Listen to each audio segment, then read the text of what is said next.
Ready start.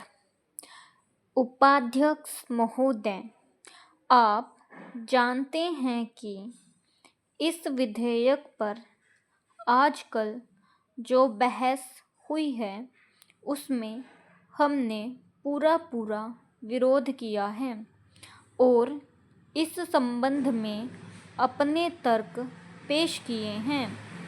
सरकार ने हमारे किसी भी सुझाव को स्वीकार करने से इनकार कर दिया है।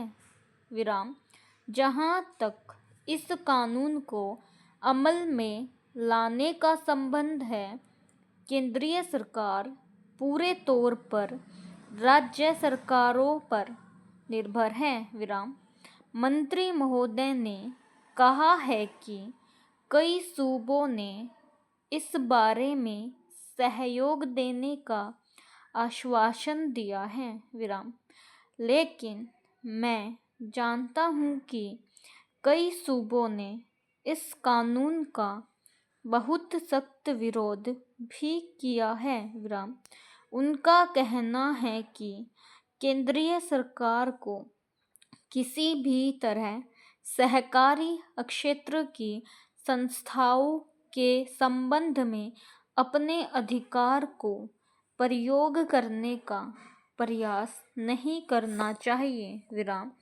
इस सुझाव को पेश करने में मेरा खास मकसद यह है कि अगर सरकार ने इस विधेयक को अमल में लाना ही है तो फिर यह विधेयक सारे देश में एक साथ में अमल में आए और यह तमाम सहकारी बैंकों या सहकारी संस्थाओं पर एक साथ लागू हो।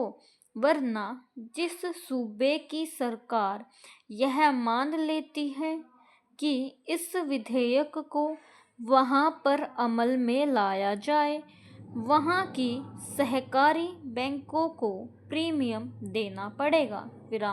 इसका परिणाम यह होगा कि यह नया बोझ उस सूबे के बैंकों पर नहीं पड़ेगा जिसकी सरकार इस विधेयक को मानने से इनकार करती है।